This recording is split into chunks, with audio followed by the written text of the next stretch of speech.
Selamat datang di pembahasan mendalam kita kali ini. Kita kedatangan sebuah buku yang umurnya sudah lebih dari 100 tahun nih.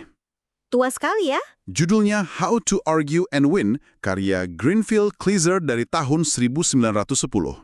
Anda yang mengirimkan buku ini ke kami dengan satu pertanyaan simpel. Di zaman sekarang yang serba cepat, penuh perdebatan online, apa prinsip-prinsip persuasi dari, katakanlah, era kakek buyut kita ini masih ada gunanya? Pertanyaan yang bagus sekali. Karena jujur aja ya, saat pertama kali lihat judulnya, mungkin kita mikir, ini buku soal trik-trik debat kusir. Benar, trik-trik licik gitu ya? Ternyata isinya jauh lebih dalam dari itu. Betul. Misi kita hari ini simpel saja. Kita mau bedah buku ini dan cari tahu apa sih ilmunya yang ternyata abadi dan masih bisa kita pakai untuk berpikir lebih jernih dan menyampaikan ide lebih efektif. Penulisnya sendiri di awal sudah bilang, argumentasi itu bukan soal berantem, bukan adu mulut. Bukan, ini seni persuasi. Dan dia bilang, hampir menang atau hampir meyakinkan itu ya sama saja dengan kalah. Nggak ada juara kedua dalam persuasi. Tepat, dan yang paling menarik buat saya, itu penekanannya pada melatih pikiran. Buku ini bukan kumpulan life hacks atau tips dan trik, tapi lebih ke panduan untuk membangun fondasi berpikir yang kuat. Istilahnya itu think on your feet. Berpikir cepat dan tangkas. Iya, ini dasar untuk jadi komunikator yang tangguh, entah Anda pengacara, sales, atau ya sekedar ingin lebih didengar pas rapat keluarga. Jadi, mari kita mulai dari fondasi paling dasarnya. Oke, mari kita bongkar. Bab-bab awal itu langsung bicara soal hal yang fundamental. Kebenaran dan fakta. Kleiser bilang, argumen yang bagus itu harus dimulai dari niat tulus mencari kebenaran, bukan sekedar hasrat untuk menang. Nah ini yang seringkali kita lupakan kan? Sering sekali. Kita seringnya masuk ke sebuah diskusi dengan posisi yang sudah kita tentukan, lalu kita mati-matian cari fakta yang mendukung posisi itu. Dan yang sebaliknya kita abaikan. Buku ini justru mengajak kita untuk membaliknya. Cari dulu kebenarannya secara objektif, baru bangun argumen di atasnya. Ada kutipan dari Sir Isaac Newton di buku ini yang saya suka banget. Oh, yang mana itu? Newton, seorang jenius, malah merasa dirinya seperti anak kecil yang main di tepi laut, sementara samudra kebenaran yang luas terbentang tak terjamah di hadapannya. Wow. Kerendahan hati yang luar biasa. Kalau sekelas Newton saja merasa pengetahuannya cuma seujung kuku, apalagi kita? Ini titik awal yang krusial. Sebelum kita bisa meyakinkan orang lain, kita harus yakin dulu dengan apa yang kita sampaikan. Tapi sekedar punya fakta saja ternyata nggak cukup. Penulis ini dengan cerdas membedakan antara informasi dan wawasan. Informasi dan wawasan, oke. Anda bisa punya segudang data, tapi kalau tidak tahu cara merangkainya, cara melihat polanya, data itu cuma jadi tumpukan sampah informasi, nggak berguna. Nah, ini nyambung ke pilar kedua yang dibahas, kejelasan dan keringkasan. Banyak argumen gagal bukan karena idenya salah, tapi karena cara penyampaiannya berantakan. Berantakan, betul. Berputar-putar, nggak jelas maunya apa, persis. Dan disinilah buku ini jadi sangat menghibur. Untuk menunjukkan bahaya kata-kata yang nggak jelas, ada contoh dialog jenaka. Ya, yang itu. Saya sampai ketawa bacanya. Antara seseorang dengan dokter kan? Iya. Jadi ada yang nanya ke dokter, bagaimana Anda menemukan pasien Anda? Maksudnya kan, gimana kondisi pasiennya? Tapi si dokter jawabnya harfiah, dengan pergi ke rumahnya. Haha, iya. Dialognya lanjut makin kacau. Pas ditanya, dalam bentuk apa Anda menemukannya? Dijawab, dalam bentuk seorang pria yang berbaring. Itu terdengar konyol, tapi intinya kuat banget. Ketidakjelasan kata itu biang keladi kesalahpahaman. Kleiser secara spesifik memperingatkan kita soal kata-kata yang kelihatannya sepele tapi ambigu. Kayak beberapa, karena itu, atau maka. Sering banget dipakai padahal artinya bisa macam-macam. Betul, kata-kata ini sering jadi jembatan logika yang rapuh dalam argumen. Jadi solusinya, menurut buku ini, adalah mendefinisikan istilah kita. Tepat. Sebelum debat panjang lebar soal keadilan, misalnya, pastikan dulu semua pihak punya pemahaman yang sama soal apa itu keadilan. Kalau enggak, yang satu bicara apel, yang lain jeruk. Bener. Dan dia bahkan ngasih 5 aturan praktis untuk bikin definisi yang baik. Kedengarannya kayak pelajaran sekolah ya, tapi ini fundamental banget. Apa saja itu?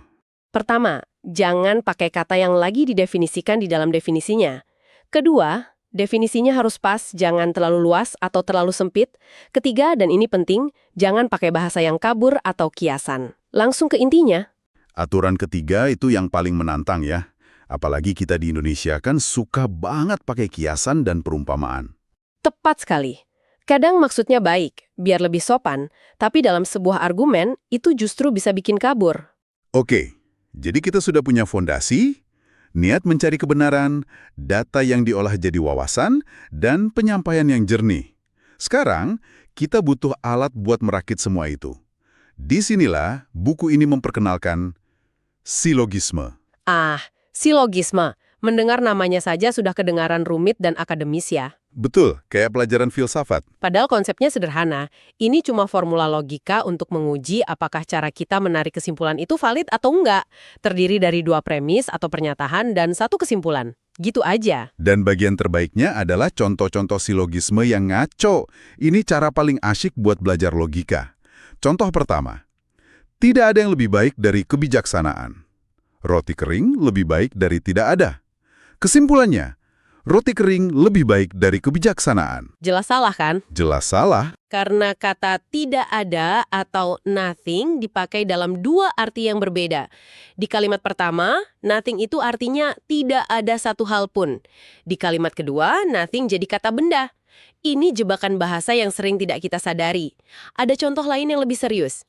Yang soal prajurit itu, ya? Betul. Premis pertama, siapapun yang membunuh orang lain adalah pembunuh. Premis kedua, seorang prajurit membunuh orang lain. Kesimpulannya, maka seorang prajurit adalah pembunuh. Secara struktur logikanya benar. Tapi kesimpulannya kan keliru. Keliru, karena mengabaikan konteks krusial, konteks perang, tugas negara, pembelaan diri, semua itu diabaikan. Ini nunjukin kalau logika saja nggak cukup. Kita butuh konteks dan pemahaman yang lebih luas. Ada satu lagi, favorit saya, yang paling absurd. Tidak ada kucing yang punya 9 nyawa. Satu kucing punya 1 nyawa lebih dari tidak ada kucing. Maka seekor kucing punya 10 nyawa. Itu permainan kata yang cerdas. Cerdas, tapi jadi pengingat betapa licinnya bahasa itu. Tepat. Jadi tujuan silogisme itu bukan untuk nemuin pengetahuan baru, tapi semacam quality control buat cara berpikir kita. Nah, silogisme ini kan untuk menguji argumen pendek. Kalau kita mau bangun argumen panjang kayak pidato atau tulisan, buku ini punya konsep lain. Apa itu? Namanya brief drawing. Atau membuat kerangka argumen. Betul. Ini diibaratkan seperti arsitek yang menggambar denah sebelum bangun rumah. Kita nggak bisa langsung numpuk batu bata dan berharap jadi bangunan yang kokoh kan? Analogi yang sempurna. Tanpa kerangka, pidato atau tulisan kita cuma akan jadi tumpukan ide yang membingungkan. Harus tentukan dulu poin utamanya apa, argumen pendukungnya apa, alurnya gimana dari awal sampai akhir. Buku ini juga ngebahas beberapa kesalahan umum dalam berargumen. Salah satu yang paling kena buat saya adalah soal tidak berpikir untuk diri sendiri. Cuma ngulang-ngulang pendapat orang lain, entah itu dari tokoh idola atau dari circle pertemanan kita. Kayak kemalasan intelektual gitu ya. Persis. Jebakan yang sangat umum di era media sosial, di mana kita cenderung hidup dalam gelembung informasi, echo chamber. Bener. Kita jadi lebih sering memperkuat keyakinan yang sudah ada daripada benar-benar mengujinya. Betul, betul. Lalu ada juga kesalahan dalam penyampaian. Ada satu cerita yang menarik banget soal ini. Jadi seorang pengacara bercerita panjang lebar ke sekelompok anak laki-laki tentang lumbung yang terbakar. Dia deskripsikan detail banget petaninya, gadis pelayan, jerami yang terbakar. Semuanya. Semuanya. Tapi setelah dia selesai, ada satu anak yang nanya, "Pak, saya jadi penasaran apa yang terjadi pada tupai itu?" Tupai. Iya, tupai. Ternyata di awal cerita, si pengacara sempat nyebut sekilas ada tupai di atap lumbung. Anak itu fokus ke detail kecil itu dan nggak peduli sama semua drama lainnya. Cerita yang bagus sekali. Ini pelajaran penting. Kenali audiens Anda. Jangan sampai pesan utama Anda tenggelam dalam detail-detail yang nggak relevan. Ini sering terjadi di presentasi kerja kan? Terlalu banyak data, slide penuh tulisan, sampai audiens lupa sebenarnya apa inti yang mau disampaikan. Persis. Oke, jadi kita sudah bahas soal fakta, kejelasan, logika, struktur. Semuanya terdengar sangat teknis, dingin, dan mekanis. Betul. Tapi argumen itu kan disampaikan oleh manusia kepada manusia lain. Sehebat apapun argumen di atas kertas, kalau yang menyampaikannya nggak meyakinkan, ya percuma saja. Nah, ini membawa kita ke elemen manusianya.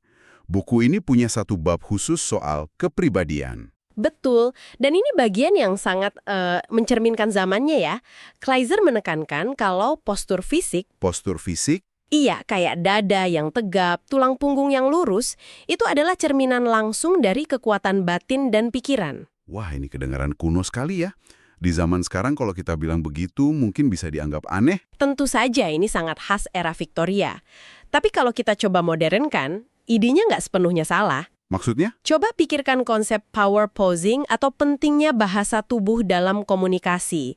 Walaupun mungkin nggak secara langsung mencerminkan kekuatan pikiran, postur yang percaya diri memang terbukti bisa mempengaruhi cara kita merasa dan cara orang lain memandang kita. Oh iya juga ya. Jadi esensinya masih relevan? Masih relevan. Masuk akal. Ada lagi nasihat soal kepribadian yang lebih abadi, yaitu peringatan keras soal utang. Buku ini bilang utang bisa menghancurkan kepercayaan diri dan seluruh karakter seseorang, yang ujung-ujungnya bawa ke kebohongan dan kegagalan. Ini terdengar ekstrim. Ekstrim, tapi ada benang merahnya dengan persuasi. Orang yang tertekan karena masalah finansial misalnya, bakal sulit untuk berpikir jernih dan tampil percaya diri. Paham. Bagaimana Anda bisa meyakinkan orang lain kalau Anda sendiri diliputi kecemasan? Jadi maksudnya, kondisi mental dan emosional yang stabil itu prasyarat. Oke, sekarang bagian yang paling saya tunggu-tunggu.